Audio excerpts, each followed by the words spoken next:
bonjour, bonsoir à toutes et à tous et bienvenue dans cette nouvelle édition de Panel Hebdo, votre magazine d'information sur Télésud Global Africa. Et merci de votre fidélité à tous les programmes de la chaîne Panel Hebdo, l'actualité revue et revisitée et parfois bousculée en toute liberté d'ailleurs par les chroniqueurs invités à nous livrer leurs commentaires, analyses, décryptage et aussi leurs humeurs sur les grands faits de l'actualité en Afrique et dans le monde. Nous sommes aujourd'hui en compagnie de Alfred Shango Lokoro, sociétaire de l'émission. Bonjour Alfred. Bonjour Francis. Merci d'être avec nous et nous accueillons aujourd'hui Mexan Sommet qui est aussi devenu un habitué de l'émission désormais. Bonjour camarade. Il a dit camarade. Mexan Sommet, ça fait remonter quelques souvenirs ça. N'est-ce pas? Mexan Sommet, militant pro-démocratie et l'état de droit au Burkina Faso et pas qu'au Burkina Faso d'ailleurs. Vous êtes également consultant en informatique à la ville, si on peut dire, Mexan Sommet.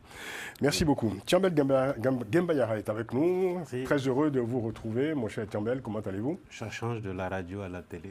Oui, c'est ça. Oui, c'est un plaisir de vous retrouver. Merci de cette invitation. Vous êtes le directeur de La Voix du Mali, organe bien connu, qui commence à avoir quelques années d'ancienneté. Ouais, 2006. Ah oui, ça y est. Et les enfants m'ont détrôné. Ah, 2006, Ouais. presque 20 ans. Oula, dis donc, le temps passe tellement vite, on ne le voit pas passer. Merci d'être avec nous, Tiambel. Et nous avons un invité spécial dans cette émission. Claude Lecaille est avec nous. Bonjour Claude Lecaille. Bonjour Francis, ravi d'être dans la maison. C'est un plaisir, vous n'êtes pas trop dépaysé d'ailleurs. Pas du tout. Oui, c'est vrai. Je suis déjà passé par là. Vous avez officié. Tout à fait, dans la maison. Dans la maison, oui. Et on vous reçoit aujourd'hui en tant qu'observateur de la campagne d'Akeremouna. C'est l'un des candidats à la présidentielle du 12 octobre prochain au Cameroun. Tout à fait, oui. On va dire d'ailleurs quelques mots sur votre parcours, qui est plutôt éclectique, parce que vous êtes journaliste, on l'a dit, on l'a bien compris. Vous avez officié sur plusieurs médias, notamment Africa numéro 1, Télésud. Vous êtes enseignant, conférencier et également entrepreneur, président de Régulette. C'est une holding du secteur de l'agroalimentaire. Tout à fait. Ça, et vous êtes l'auteur de plusieurs ouvrages, généralement destinés à la jeunesse camerounaise, notamment sur les thèmes de la laïcité, des ouvrages de sensibilisation sur les questions liées aux crispations identitaires, à connotation ethnique au Cameroun et pas qu'au Cameroun. Et pas qu'au Cameroun. Merci en tout cas d'être avec nous, avec vous. Je suis ravi. On fera un point sur le climat post-électoral au Cameroun. Ce sera notre premier sujet. On fera donc un grand angle, un point sur cette actualité, à quelques jours d'une nouvelle élection présidentielle. Donc, et que peuvent attendre les Camerounais de cette présidentielle, une fois encore dominée par la candidature du président sortant Paul Biya, qui brigue à 92 ans, 8e mandat. Et face à lui, une opposition qui hésite entre participation symbolique et boycott, et qui ne parvient pas, une fois encore, à constituer un front uni face au pouvoir, l'impossible union de l'opposition. Nous en parlerons dans cette émission dans quelques instants avec notre grand invité. Autre sujet de cette émission, grand angle également, le 2e anniversaire de l'Alliance des États du Sahel, créée le 16 novembre 2023, entre les campagnes massives de communication et la réalité du bilan. En quoi la confédération de l'AES a-t-elle changé la vie au Niger, au Burkina Faso et au Mali, Niger, Burkina Faso et Mali. État des lieux et bilan d'étape dans cette émission avec les invités, avec le plateau de cette émission. Merci d'être avec nous. On commence donc avec ce grand angle sur les élections, la prochaine élection présidentielle au Cameroun. À 2 semaines de cette présidentielle, Claude Lecaille est avec nous pour en parler. 12 candidatures validées par le Conseil constitutionnel et plusieurs autres écartées, rejetées de la compétition par le Conseil constitutionnel et la Commission électorale. Le Conseil constitutionnel, d'ailleurs, dont les décisions et les méthodes font l'objet de vives critiques au sein de l'opinion au Cameroun. Et parmi les candidatures validées, celle de votre candidat, si je puis dire, l'avocat Akeremouna. Akeremouna qui s'était déjà présenté en 2018 à la présidentielle pour le mouvement Now. Aujourd'hui, c'est pour le parti Univers qu'il est candidat. Et s'était finalement retiré en 2018 pour favoriser la candidature de Maurice Kamto. Et cette fois, la candidature de Maurice Kamto a été rejetée. Quelle a été la réaction d'Akeremouna face à cette décision du Conseil constitutionnel, le rejet de la candidature de Maurice Kamto? La réaction d'Akeremouna a été semblable à celle de l'ensemble des membres de l'opposition, qui pour la plupart sont de vieux routiers de la vie politique camerounaise. Contrairement à ce qu'on pourrait observer dans d'autres pays de l'Afrique noire d'expression française, notamment ceux de la façade occidentale et en particulier ceux de l'Afrique centrale, le Cameroun présente cette particularité de porter une opposition qui sait, quand elle va aux élections, qu'elle ne gagnera pas. Ah. Non pas qu'elle ne gagnera pas parce que les dés sont pipés par le candidat officiel, non pas qu'elle ne gagnera pas parce qu'elle est sous la pression de menaces ou de dérivations quelconques, mais simplement parce que le système politique camerounais est à l'image du triangle national. C'est une organisation politique qui a été mise en place, qui est structurée de telle sorte que l'alternance ne peut être possible que si elle est déclenchée de l'intérieur. De l'intérieur. Elle ne peut pas être déclenchée de l'extérieur. Quand vous dites de l'intérieur de quel Système. espace? De l'intérieur du système. Du système. Oui. Du système RDPC, vous voulez dire? Le RDPC, puisque c'est le parti qui porte le candidat officiel. C'est ça. Tout à fait. Tout à fait. On ne peut pas bousculer le système, on ne peut pas le changer de l'extérieur. Et mettons de côté sa structuration sociologique et parlons au plan constitutionnel de l'organisation du système. Si vous organisez, parlons de quelque chose qui est très connu en Afrique de l'Ouest comme en Afrique centrale, une tontine.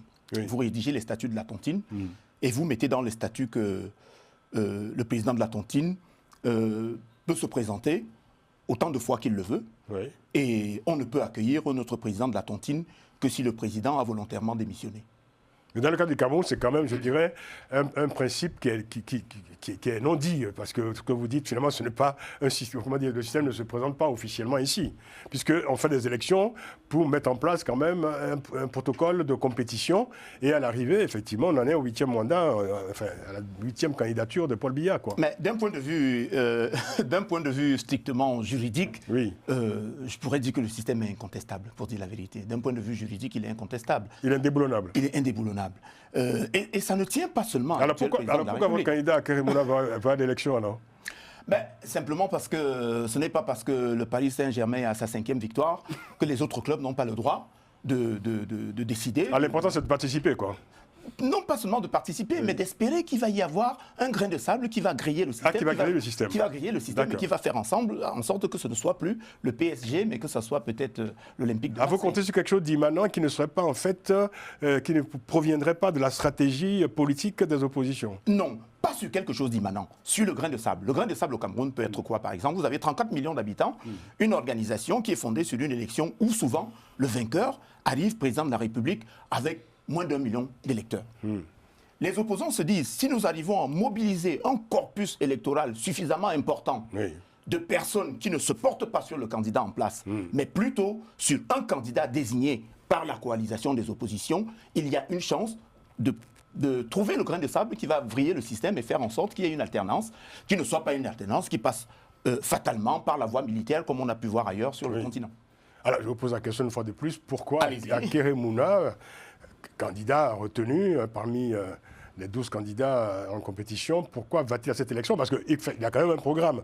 Il a son programme des 100 jours, avec un plan de réforme applicable sur une durée transitoire d'ailleurs. Il propose une transition de 5 ans pour, de certaine façon, je veux dire, nettoyer les écuries d'Augias pour redresser le pays. Et au bout de 5 ans, donc, il propose qu'une nouvelle élection présidentielle soit organisée, à laquelle il ne se présenterait pas. Voilà, donc ça, c'est un peu le corpus de Akeré Mouna pour cette compétition.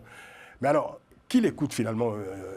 Comment réagissent les Camerounais à cette offre? Akeré Mouna est crédible. D'abord parce que c'est peut-être... Ah non, je ne mets pas en doute sa crédibilité. Je dis simplement, il a un programme, il a effectivement un plan d'action.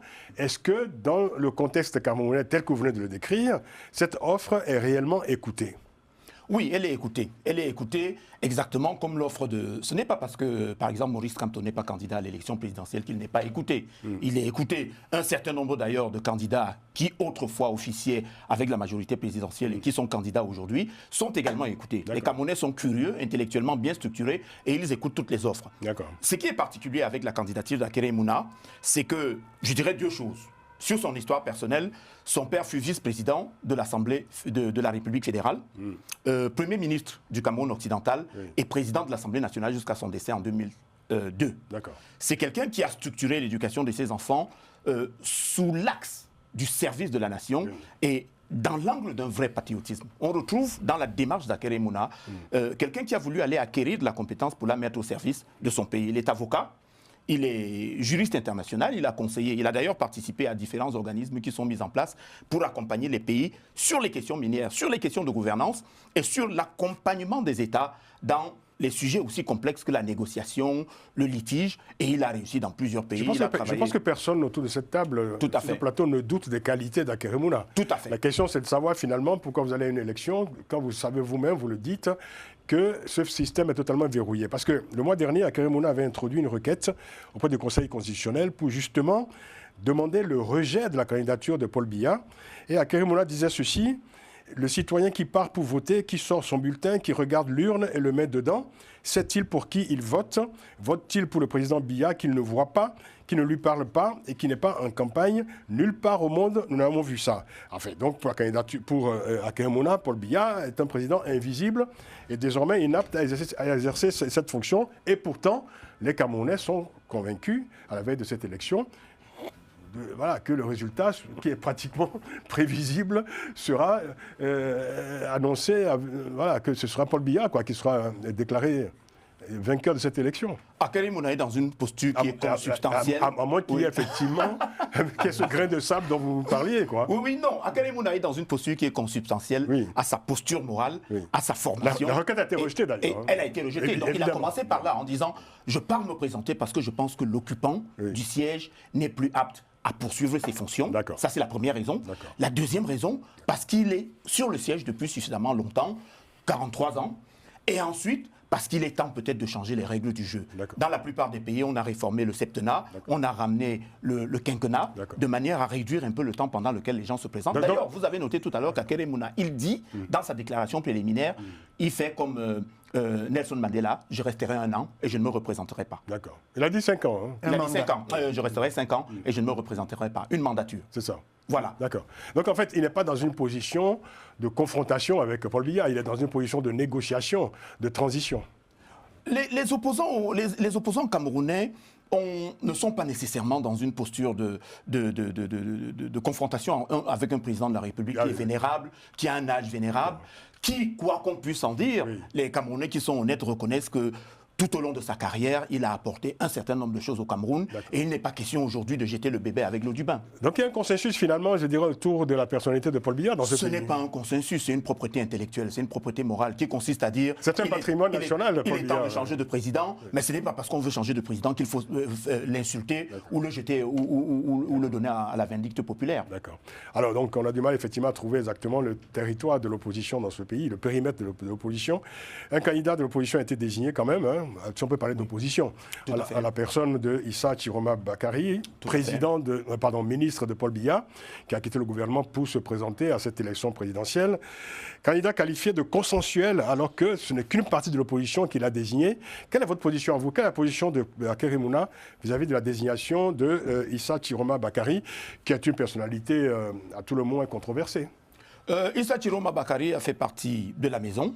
Il a été ministre plusieurs fois. Mais il faut dire à sa décharge que lors de la tentative de coup d'État qui a failli emporter le régime du président Paul Biya, il faisait partie des gens qui étaient dans le mauvais camp. Il a été emprisonné pendant plusieurs années.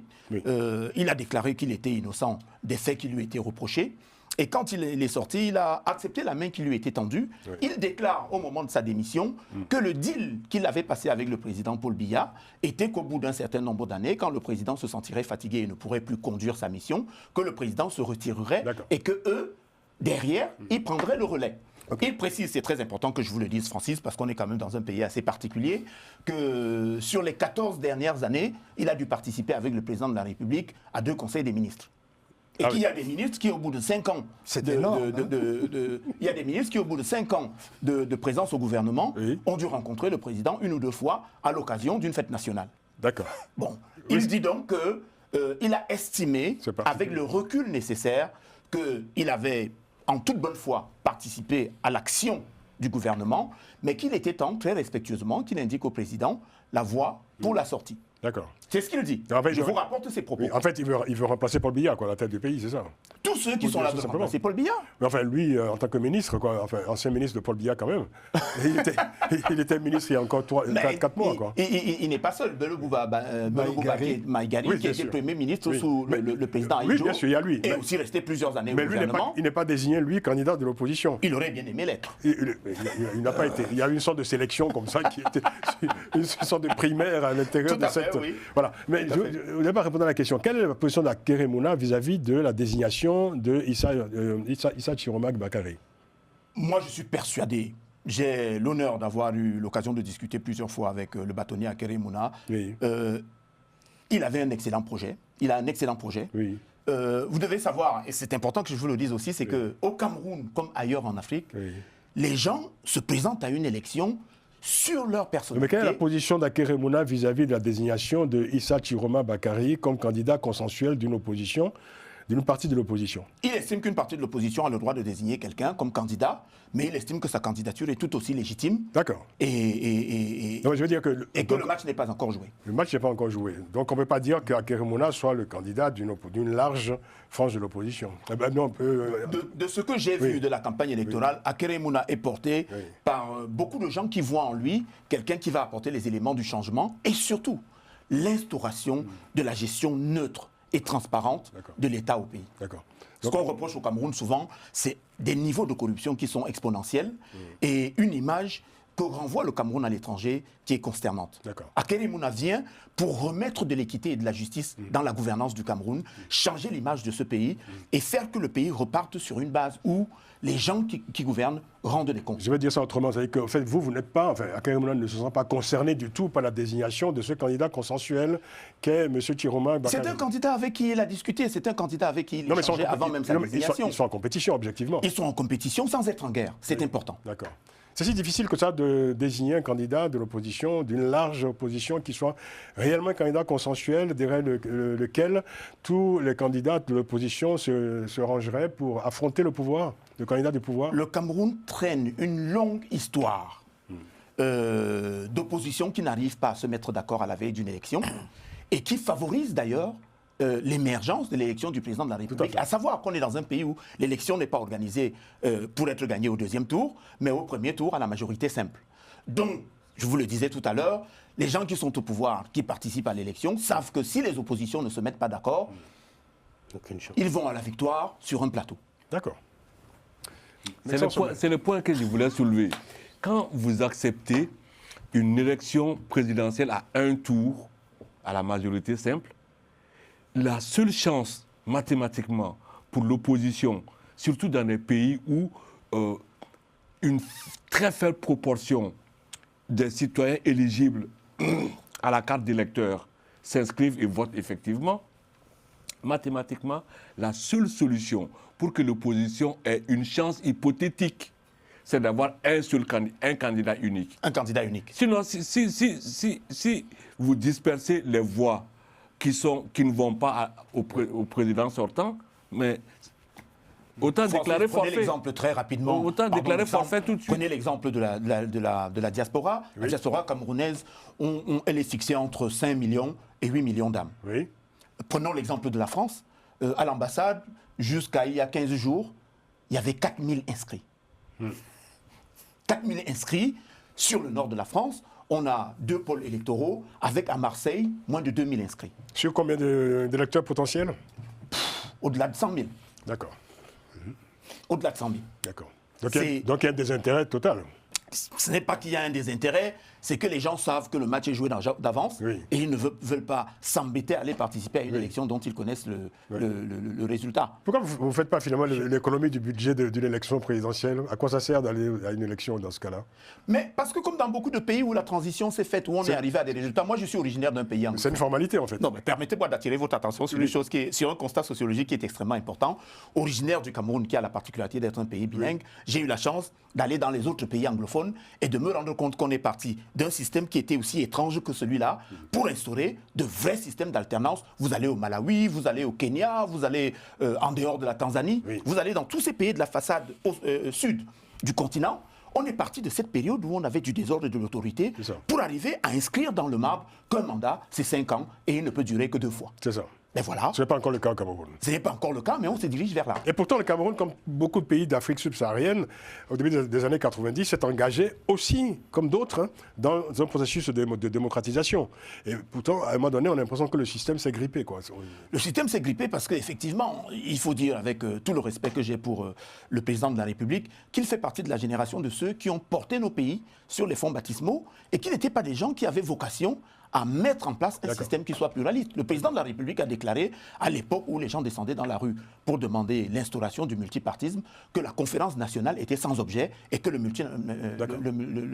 multipartisme était sans objet. Vous voulez dire que culturellement, le RDPC n'est pas un parti qui a une culture démocratique, quoi. Le RDPC est l'héritier. Enfin, une démocratie, en tout cas pas une démocratie pluraliste. Le RDPC est l'héritier institutionnel de l'Union nationale camerounaise. L'Union nationale camerounaise, c'est le parti qui a porté le pays parti unique. sur les fonds baptismaux Swahili. C'est la démocratie du parti unique. Non, c'est un parti qui a hérité de l'époque post-indépendance où il y a eu des violences, une opposition extrêmement violente. Vous savez que le Cameroun est le seul pays dans lequel, pour faire face aux oppositions, après l'indépendance, il a fallu utiliser le napalm. Oui, bien sûr. La période post-électorale était extrêmement violente. Et la sociologie du Cameroun est basée sur cette forme d'organisation où on se dit que il faut préserver les vies, quitte à accepter une période de transition qui soit beaucoup plus longue que dans les autres pays. Oui, ce n'est pas antinomique avec la démocratie, avec la démocratisation, ce genre de situation. Le Nigeria a également connu la guerre du Biafra, des moments très, très, très compliqués.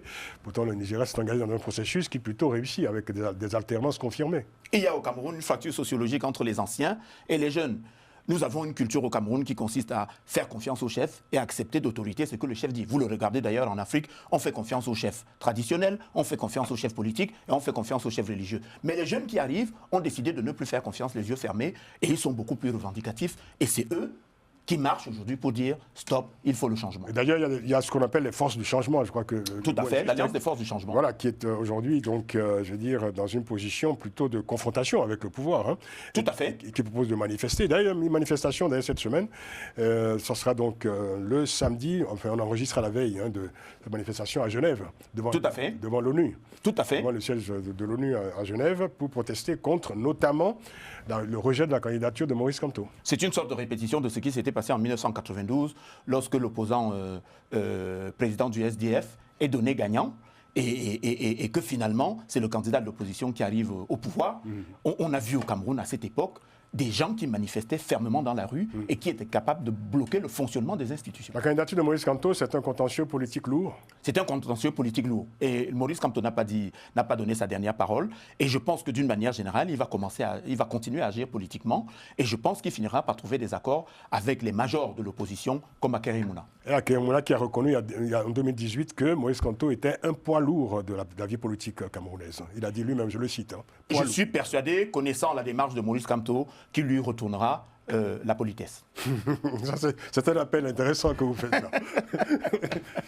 Alfred. Non, mais je dirais simplement que le Cameroun vit une sorte de glacis politique depuis l'arrivée de Paul Biya au pouvoir. On a rappelé l'épisode de SDF qui avait gagné l'élection en 92. Tout à fait, oui. Il s'est maintenu. Même Bello Bouba Maïgari, qui était à cette époque dans l'opposition, est rentré dans les rangs. Donc voilà, Paul Biya a réussi à faire ce que tous les chefs d'État africains faisaient à l'époque des partis uniques. C'est-à-dire neutraliser l'opposition, faire venir certains, leur donner des postes au pouvoir, et puis voilà. Et donc, la vraie opposition, c'est pas Chiroma, puisqu'il a été ministre ni Bello Bouba Maïgari. La vraie, c'est Kamto, c'est Akerim Mouna et les autres. Malheureusement, évidemment, aujourd'hui, dans la situation présente, avant le lancement de la campagne officielle, il n'arrive pas à trouver justement ce candidat consensuel qui pourrait incarner justement cette espérance de changement. Ça, c'est un. Deux, de l'autre côté, il faut dire que j'étais au Cameroun il y a un an, à Yaoundé, il y a un an pratiquement et demi.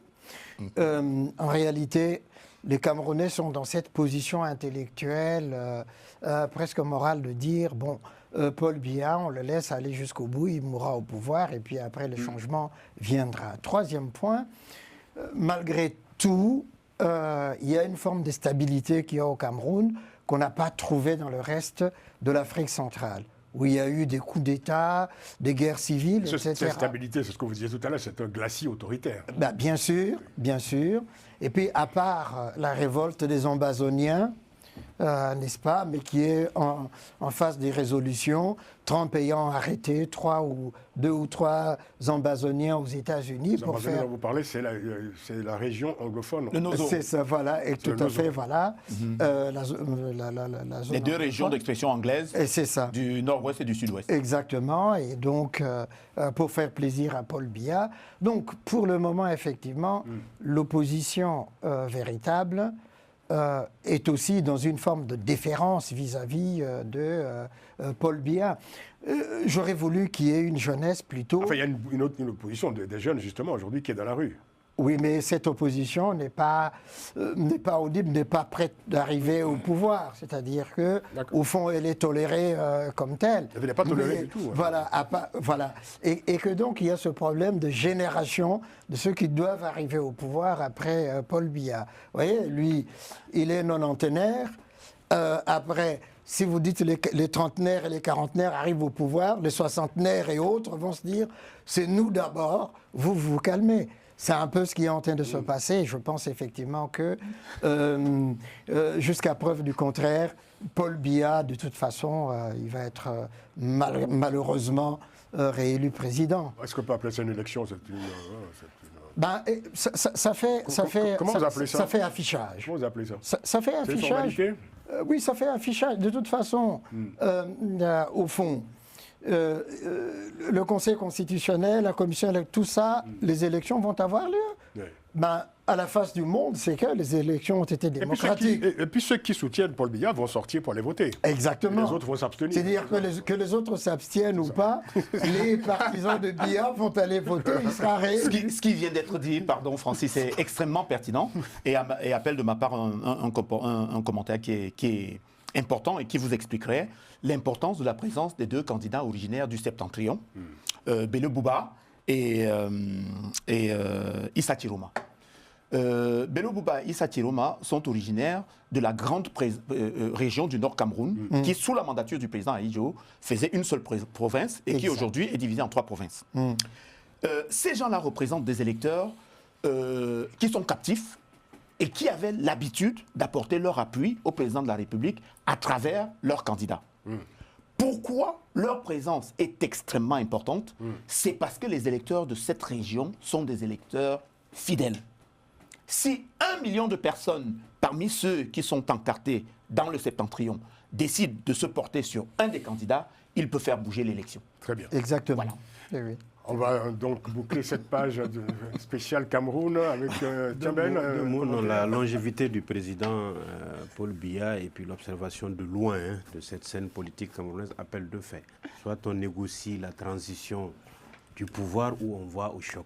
À mon humble avis, les Camerounais ont intérêt à négocier cette transition ou la fin du pouvoir Biya sans passer par la case de la violence. Et à mon humble avis, l'élection peut perpétuer et en tout cas un point qui peut aller pour l'aboutissement d'une telle négociation. Rapidement. Oui, rapidement. D'un mot. D'un mot. Paul Biya est en Suisse aujourd'hui, mais son équipe de campagne prévoit que le dernier meeting qu'il pourrait organiser... Le dernier, il n'y a pas eu un premier. Donc. Non, mais il y en aura... Ils ont prévu 3 meetings, mais le dernier, justement, dans le Septentrion. Ah d'accord, très bien. Très bien. Voilà. Okay, ce qui explique cela. Ceci expliquant cela. On suivra ça, puis on continuera à suivre la campagne d'Akeremouna. Tout à fait, oui. Qui est une contribution intéressante, en tout cas, à l'histoire politique du Cameroun. Tout à fait. Une histoire qui s'écrit, qui est une histoire en marche, en tout cas. En marche. Un dernier mot. Avec le Premier ministre, le ministre de l'Intérieur ou de la Sécurité, voilà, ou ce qui en tient lieu, il a fait un communiqué très intéressant ce matin. Cette semaine, vous voulez dire donc, non, ce matin. Oui, enfin, nous enregistrons quelques jours avant la ok. Donc, il a dit clairement que candidat consensuel de l'opposition, ça ne signifie rien dans le système, dans le code électoral camerounais. Oui. Et puis de toute façon, c'est vrai. si les candidats voulaient faire leurs accords de quartier, il fallait qu'ils les fassent avant l'impression des bulletins de vote. Il a dit accord de quartier d'ailleurs, j'ai suivi ça, oui, c'est le terme. Oui, non, mais c'est ça. Formidable. Formidable. Donc tous les noms des candidats, des 12 candidats seront donc... bulletins dans les bureaux de vote, point. Tout à fait. Ça montre un peu l'ambiance, en tout cas, le climat préélectoral. Non, mais ça a le mérite d'être clair, quoi. Absolument. Non, mais moi, j'aime quand c'est clair comme ça. On va terminer donc cette page spéciale sur le Cameroun, sur l'élection présidentielle, avec le rappel de tous les candidats donc, retenus pour cette compétition. Seta Kaston Ateki, Bello Bouba Maïgari, Paul Biya, bien sûr, Jacques Bouga Agbe, Issa Chiroma Bakari, Hiram Samuel Iodi, Pierre Kwemo, Serge Espoir Matomba, Akeremouna, dont on a parlé beaucoup. Joshua aussi, Hermine, Patricia Tomaino Ndam Njoa. Voilà donc les candidats à cette élection présidentielle du 12 octobre prochain au Cameroun. Deuxième sujet de cette édition de Panel Hebdo, un bilan d'étape de l'Alliance des États du Sahel à l'occasion du deuxième anniversaire de cette confédération. Créée le 16 septembre 2023 par les 3 régimes du Mali, de Burkina Faso et du Niger, 3 régimes issus de coups d'État entre les campagnes massives de communication et la réalité du bilan. En quoi donc cette confédération de l'AES a-t-elle changé la vie dans ces 3 pays? Il faut dire que désormais les 3 régimes semblent installés pour une durée indéterminée. Aucun processus électoral n'est prévu dans leur projet. D'abord, quelle est votre appréciation générale du climat dans ces 3 pays dirigés par ces régimes militaires, Maxence Sommet? Moi, je pense que c'est une illusion, c'est une erreur d'analyse, en fait, de mettre ces 3 pays dans le même sac. Au motif qu'ils sont arrivés par coup d'État, que c'est les militaires et qu'ils ont créé une espèce de nébuleuse appelée AES qui n'a aucun contenu. Et je reviendrai là-dessus. C'est vraiment 3 pays qui ont des problématiques différentes. Au Mali, qui est le pays le plus anciennement confronté à la question terroriste, ce n'est pas l'échec du régime IBK qui a amené les militaires au pouvoir. Ce n'est pas un 3e mandat qui a amené les militaires au pouvoir, comme en Guinée ou ailleurs. Ce qui a amené les militaires au pouvoir, c'est l'action du M5 RFP qui s'est révolté contre les élections législatives après la réélection de IBK, où les fraudes ont été tellement grossières que c'était révoltant. Et ils ont commencé à manifester pour reprendre les élections législatives. Leur but, ce n'était pas de renverser IBK. Sauf que... Ibrahim Boubacar Keïta. Ibrahim Boubacar Keïta. Sauf que... Merci, Alfred. Sauf que les choses se sont tellement exacerbées et puis le régime a été tellement pris de panique qu'il était tétanisé, il ne savait pas quoi faire. Et les militaires maliens ont réussi ce que les militaires burkinabés n'ont pas réussi en 2014. Oui. Le pouvoir était par terre, ils sont venus, ils s'en sont saisis. C'est ce qui s'est passé au Mali. Oui. Donc au Mali, c'était pour une raison de fraude électorale qui revenait vraiment à se foutre de la gueule du monde. Il faut dire que ça faisait plusieurs mois que ce pays était quand même en ébullition, avec des manifestations de l'opposition, des oppositions d'ailleurs, de la société civile. Et d'ailleurs, Choguel Maïga, donc, qui sera ensuite Premier ministre de la Transition, avait indiqué lors du coup d'État que les militaires étaient venus parachever le mouvement populaire. Hein. Tout à fait. C'est ça. Oui, mais c'est ça l'erreur que les gens font. Moi, je dis couper l'herbe sous le pied du M5 RFP. C'est ce qui s'est passé. Et les militaires au Burkina Faso, en novembre 2014, c'est exactement la même chose qu'ils ont essayé de faire au Burkina Faso. Sauf que nous, on était un peu plus matures politiquement et mieux organisés. Et on leur a dit, en 2011, vous n'avez pas bougé. En 2008, vous n'avez pas bougé. En 2011, vous n'avez pas bougé. En 2013, vous n'avez pas bougé. En 2014, vous n'avez pas bougé. Vous n'avez rien fait. Vous avez soutenu Blaise Compaoré jusqu'au bout. Et maintenant qu'on arrive à s'en débarrasser, vous voulez venir vous accaparer du pouvoir. Il est hors de question.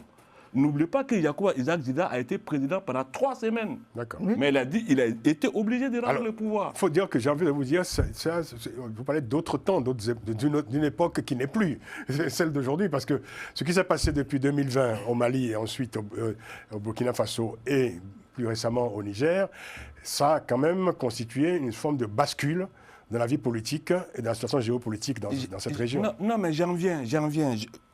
Donc, voilà comment est-ce que les militaires maliens sont arrivés au pouvoir. Les militaires burkinabés, ils ont parachevé leur plan. Au Burkina Faso, il n'y a eu aucune manifestation populaire contre le régime Roch-Marc Christian Kaboré. Mais les militaires... Qui était issu d'une élection non contestée, D'ailleurs, et qui avait été réélu sans contestation. Bon, qu'est-ce qui s'est passé? Ce régime-là a fait preuve d'un aveuglement politique que je n'arrive toujours pas à comprendre. Au Burkina Faso, le terrorisme est arrivé après l'intervention de Serval au Mali. Serval n'a pas tué beaucoup de terroristes, les terroristes se sont dispersés dans les pays voisins. Et Ansarul Islam, qui a été créé par Madame Ibrahim Dicko, le frère de l'actuel émir de Ansarul Islam, qui est mort, il avait été fait prisonnier par Serval au Mali, où il était allé faire le coup de feu avec ses amis, qui l'ont remis aux autorités maliennes, qui ont fini par le libérer sans jugement, et il est revenu et il a lancé son djihad au Burkina Faso. D'accord. Et donc, c'est à partir de 2015, fin 2015 et vraiment 2016, avec les attentats de Cappuccino, de l'hôtel Splendide, etc., voilà, que les gens ont pris conscience que les terroristes étaient au Burkina Faso. Mais depuis ce moment-là, les militaires burkinabés n'ont jamais combattu le terrorisme. C'est la gendarmerie, la police et les eaux et forêts qui étaient au front. Parce qu'ils avaient compris, il ne faut pas oublier qu'en 2015, les militaires ont essayé de faire un coup d'État. Oui, voilà. Et qu'ils ont été, au bout de 15 jours, ils ont été obligés de rendre le pouvoir. Donc là, ils ont compris que le seul moyen pour eux de reprendre le pouvoir, c'était de saboter la lutte antiterroriste. C'est ce qu'ils ont fait. Et ils ont fait, donc, ils ont refusé de combattre. 2, ils ont empêché le président Roch-Marc Kaboré de s'appuyer ouvertement sur Serval, non, sur Barkhane et sur Sabre, qui était pourtant installé à Kambouensé. Oui. Et lui, il a accepté. Et après, ils ont monté une véritable campagne avec des journalistes, dont beaucoup sont dans le gouvernement actuellement, et des activistes. Alors, vous êtes là au Burkina Faso, on va passer au Niger, parce que vous faites l'historique. Non, mais après, je vais aller sur le Niger. Au Niger... Il y a les contraintes. Voilà, au Niger, c'est encore autre chose qui s'est passé. Le Niger est celui des 3 pays qui s'en sortait le mieux face au terrorisme. Pourtant, lui, il avait 2 fronts, 3 fronts même. Il avait le même front à l'ouest avec le JINIM et le IGS, comme le Mali et le Burkina. Mais il avait aussi l'aile Boko Haram ISWAP autour du lac Tchad. Mais c'est celui qui s'en sortait le mieux. En plus de ça, avec le développement de l'industrie pétrolière, le Niger avait des perspectives de croissance à 2 chiffres. Et c'est ça qui a conduit au coup d'État au Niger. Pourquoi? Parce que Bazoum prenait le contre-pied de ce que Issoufou avait fait. Il commençait à une politique de main tendue avec l'opposition, donc baisser la répression, parce que lui, il avait compris qu'une société divisée ne peut pas gagner contre le terrorisme. Donc il y avait ça, et puis surtout, il s'était mis à s'attaquer vraiment à l'architecture de corruption qui était mise en place sous Issoufou et qui perpétuait sous lui. Donc c'est pour ça que je dis que c'est 3 situations totalement différentes. Mais ils ont quand même décidé de mettre en commun leur destin, si je puis dire, au sein de cette alliance des États du Sahel. Ils se présentent comme tels, donc il faut voir ça de leur point de vue aussi. C'est-à-dire qu'ils ont décidé de faire front commun sur cette... Vous ne pouvez pas me demander d'aller vite et puis me lancer les pics comme ça. Là, c'est quoi? Attendez. Moi, ce que je vous propose, on va mettre en place un protocole d'intervention pour tous. Je vous propose en fait, dans vos interventions, de faire un point, donc un bilan d'étape sur un certain nombre de secteurs de la vie nationale dans ces pays-là. Alors, je vous donne une liste tout de suite. On va parler de la situation sécuritaire. Où en est-on aujourd'hui de la lutte contre le terrorisme dans ces 3 pays? puisqu'il s'agissait pour ces pays de mettre en place un front sécuritaire commun. Où en est-on donc de ce front sécuritaire commun? On va parler de la sortie de la CEDEAO, où en est-on aujourd'hui? La question de la monnaie commune, qui a été annoncée donc par cette confédération. La diplomatie commune de cette... Enfin, une diplomatie bien partagée par les 3 pays, marquée par cette relation quasi exclusive avec la Russie. Et puis la situation économique, où en est-on aujourd'hui? L'état des libertés fondamentales, des libertés publiques, le retrait de la CPI, ça vient d'arriver. Ces 3 pays ont annoncé le retrait de la CPI. Et puis voilà, donc voilà les éléments que je vous propose pour alimenter vos commentaires aux uns et aux autres. Ça constituera donc un bilan d'étape, puisque c'est le 2e anniversaire dont nous parlons aujourd'hui de cette confédération. Ça va aller très vite. Donc, nous parlons du 2e anniversaire d'une organisation virtuelle. D'accord. Voilà. Donc si vous voulez faire le bilan de l'AES, il faut faire le bilan pays par pays, c'est ce que je vous dis. Donc pour vous, c'est une organisation virtuelle. Est-ce que c'est une fédération? Est-ce que c'est une confédération? Oui. Est-ce que c'est une alliance militaire? Oui. Est-ce que c'est une communauté économique? Je vais vous poser une question beaucoup plus simple. Est-ce que vous en connaissez le siège, l'adresse, le téléphone? Bon, voilà. Non, mais répondez. Non. Tchambel. Oui, merci. Et donc, il faut quand même reconnaître que l'AS, la création de l'AS part d'un constat, c'est un nombre de constats. De l'échec de l'intervention de la communauté internationale au Mali de 9 ans, qui n'a pas pu réussir à bouter le terrorisme, les difficultés qui se sont enchaînées au Burkina Faso, Max vient de les rappeler, et des changements intervenus au niveau du Niger, l'AS a pris en compte un vent de révolte de la jeunesse. Elle a essayé de matérialiser les incompressions ou les sanctions de la CEDEAO contre les populations maliennes, contre des pays, un pays qui se battait depuis plusieurs années contre le terrorisme. En fait, les régimes qui se sont retrouvés aujourd'hui, qui ont mis leur destin en commun, se sont battus longtemps face à l'hydre terroriste qui n'arrêtait pas quand même d'empêcher le développement, la libre circulation qui était la seule réussite de la CEDEAO. Mais cette libre circulation a été arrêtée par ce protocole additif à double visage qui acceptait le 3e mandat, condamné. Et 5 ans plus tard, pour le Mali par exemple. Oui, 5 ans plus tard. Parce que c'est le régime militaire le plus ancien de l'AES. Le Mali est peut-être l'épicentre de cette lutte à visage découvert parce que tout simplement le Mali en a souffert dans son âme et dans sa chair. Depuis 2012, on essaie de se sortir de cette situation, de cette guerre imposée au peuple malien. Le peuple malien n'a absolument rien fait pour mériter ces milliers de morts, ces dizaines de victimes qui sont étrangers à cette confrontation entre l'Est et l'Ouest, entre l'arabisant et je ne sais quelle considération. Est-ce que l'instauration d'un régime militaire à durée indéterminée est une réponse à toute cette problématique? Ce n'est pas un régime militaire à durée indéterminée. Aujourd'hui, nous sommes face à une situation où ces 3 pays qui ont mis leur destin en commun. Donc, si on prend le cas du Mali, par exemple, Assimi Goïta vient donc de prolonger son, si on peut dire, mandat, en tout cas, sa présence à la tête de l'État.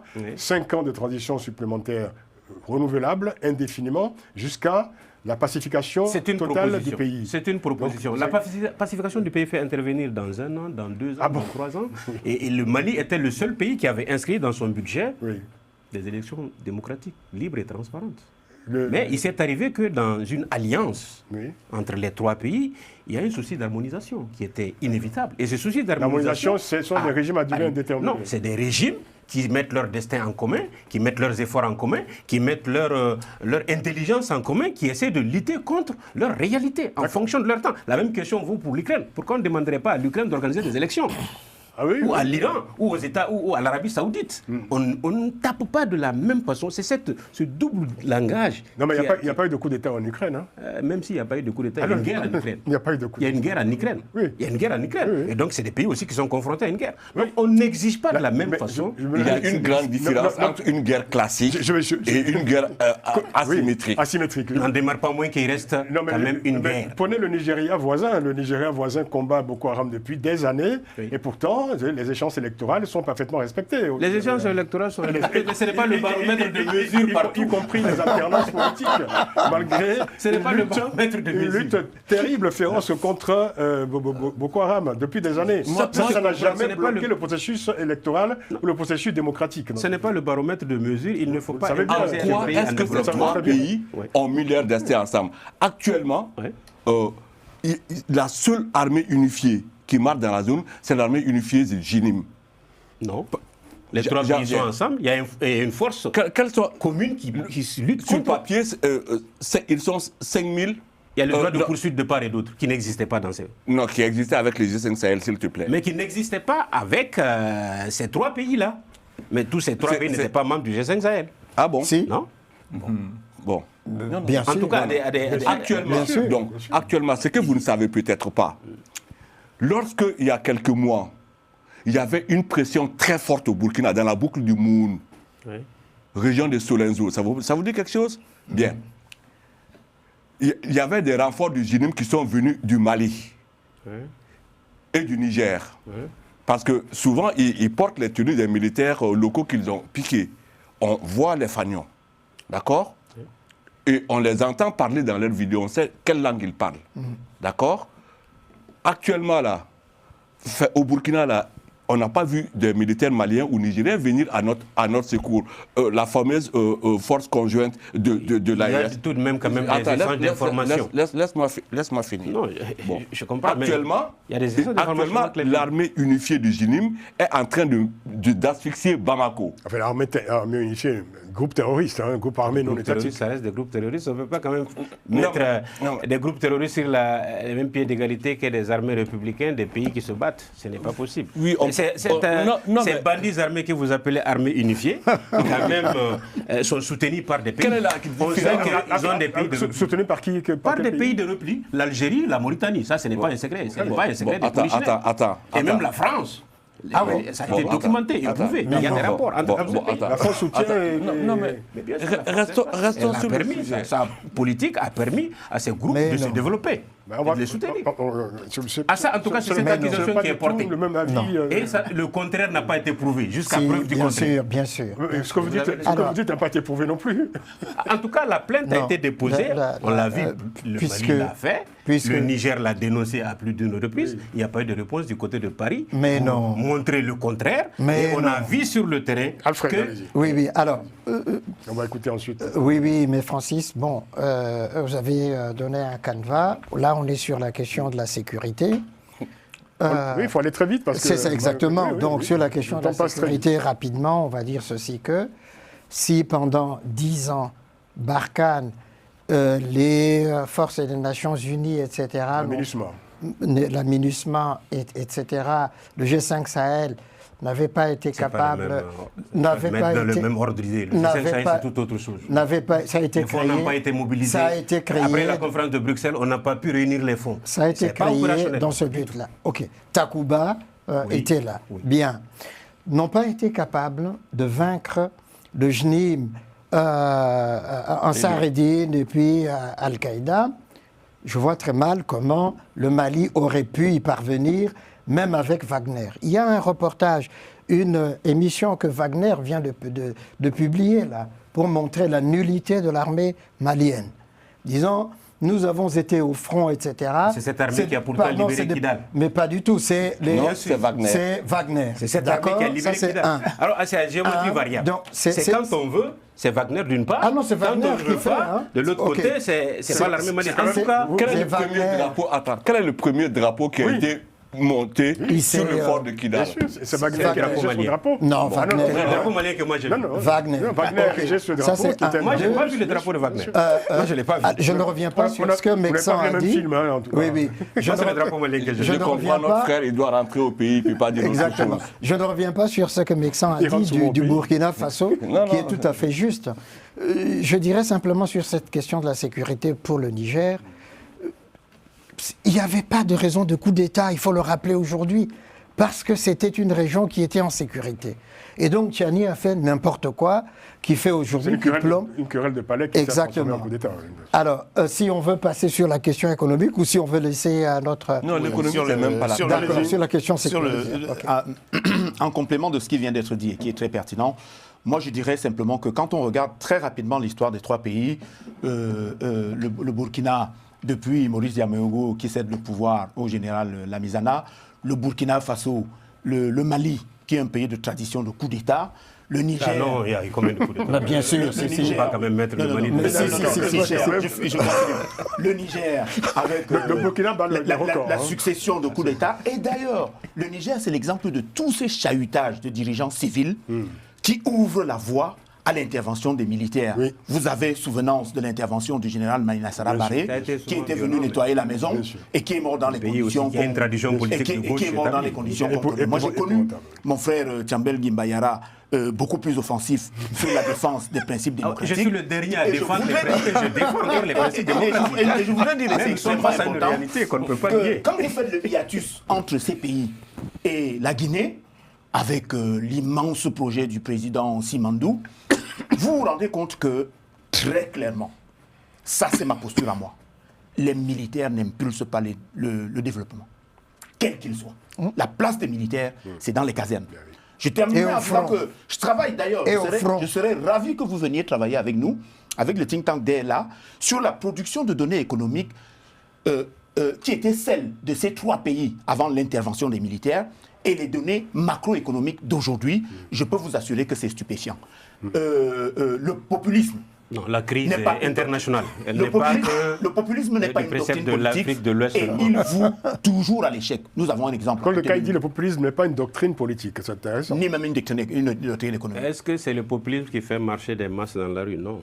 Ah bon? Ils répondent à une volonté politique. Ils croient à des idéaux qui ont fait bouger les lignes. Ces pays ont mis leur destin en commun. Quoi qu'on dise aujourd'hui, la réalité a été captée par ces régimes-là. Ils essaient de changer, à tort ou à raison. Je ne dis pas qu'ils ont réussi à le faire partout. L'AES est une institution en construction. Même si aujourd'hui, ils ont posé l'étape, ils ont mis leur destin en commun. C'est une sorte d'union de pays qui font face au terrorisme, qui sont face aux défis du développement. Non, de gens qui font tout pour s'accrocher au pouvoir. Non, pas que. De gens qui s'accrochent au pouvoir. Non. Pour moi, c'est un cartel. C'est des gens qui s'accrochent au pouvoir. C'est ce qu'il faut voir là-dedans. C'est les lorgnières de l'Occident que vous portez quand vous dites... Mais non. C'est la réalité de terrain. Alors, je vais mettre les lorgnettes du Burkina Faso. Au Burkina Faso, il n'y a aucune différence entre le comportement du MPSR2 et celui des terroristes. Et les terroristes arrivent même à se montrer plus humains que ce régime-là.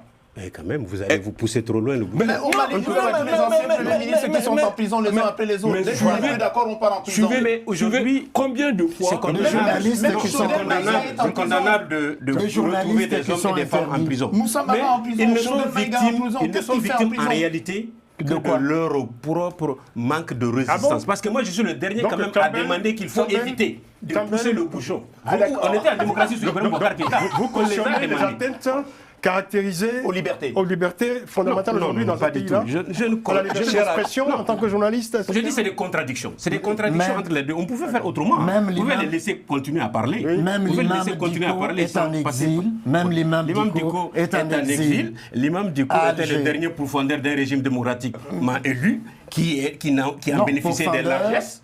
Qui a préféré des largesses et qui a continué sur la même longueur d'onde, mais qui s'est buté à une réalité qui ne pardonne pas. Au régime militaire. C'est une réalité qui ne pardonne pas. Non, c'est un régime militaire. Tu sais ce qui choque les voies démocratiques. Tu sais ce qui choque nous, Burkinabés, actuellement, c'est le génie aussi communique. Hein? On n'est pas con, c'est de la communication aussi. Mais quand dans un pays qui combat le terrorisme, vous avez plusieurs cas filmés des terroristes qui viennent au secours des populations massacrées par les forces de l'ordre du pays. Des bébés qu'on détache, qui étaient attachés au dos de leur maman. On a tiré sur la maman, le bébé a eu une balle dans le pied, mais il n'est pas mort. Les terroristes viennent de sauver. C'était une description horrible. Les droits de l'homme doivent être respectés partout. C'est le cas. Ça n'exempte aucun armée. Ce sont pas ces barbares qui nous apprennent, qui nous donnent ces leçons-là.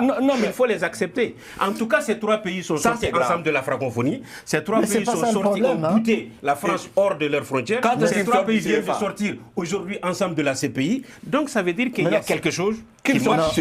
Non, ça ne marche pas. C'est un souverainisme de façade. Les ordres donnent toujours l'impression de marcher. Je vous propose de faire un deuxième épisode. Vous ne sortez pas de l'essentiel. Le CFA, vous en sortez quand? Dans une prochaine émission, peut-être la semaine prochaine. Voici le manifeste qu'ils ont publié à cet effet.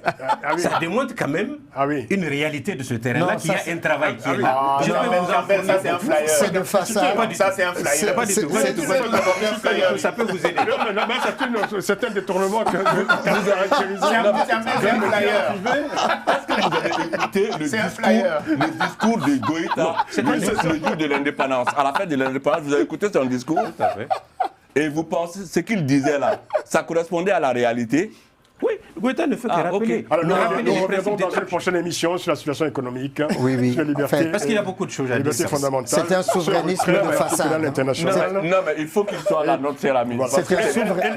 Et la question économique, voilà, ce sujet est passionnant, il n'a pas été épuisé. Tel que l'éducation, la santé, etc. Il y a beaucoup à dire. Le sujet est important. Il faut qu'il soit là, il faut qu'on ait de la contradiction, c'est plus marrant. Et on le fera, je vous le promets, Maxence, si vous acceptez notre invitation. Mais c'est un souverainisme de façade. Merci beaucoup. C'est bien décrit. Merci, Claude Lecaille. Merci, Francis. Je pense qu'on vous retrouvera avec grand plaisir dans ce panel. Je reviendrai avec plaisir. Parfois, je suis à l'étranger et je vous regarde et je suis assis et je me dis, mais non, je ne suis pas d'accord avec Zambel, mais non, je ne suis pas d'accord avec ce que Francis dit. Mais je suis content d'être là pour le dire. Je suis content d'être là pour le dire en face. Merci, Claude Lecaille. Merci beaucoup. Merci beaucoup. Voilà, vous étiez notre invité spécial. En tant qu'observateur de la campagne d'Akeremoula, candidat à la présidentielle au Cameroun. Maxence Sommet, merci beaucoup. À bientôt. À bientôt. Avec plaisir. Jean-Bel Guémer, à bientôt. Je reviendrai. Merci. Forcément, parce qu'il faut absolument continuer cette conversation. Bien sûr. Alfred, merci beaucoup. Alfred, merci beaucoup. Et merci à l'exceptionnelle et très patiente équipe technique avec Moustapha Kanté et Romain Clicquot-Demenc. Rendez-vous la semaine prochaine pour une nouvelle édition de Panel Hebdo. D'ici là, prenez grand soin de vous. À très vite.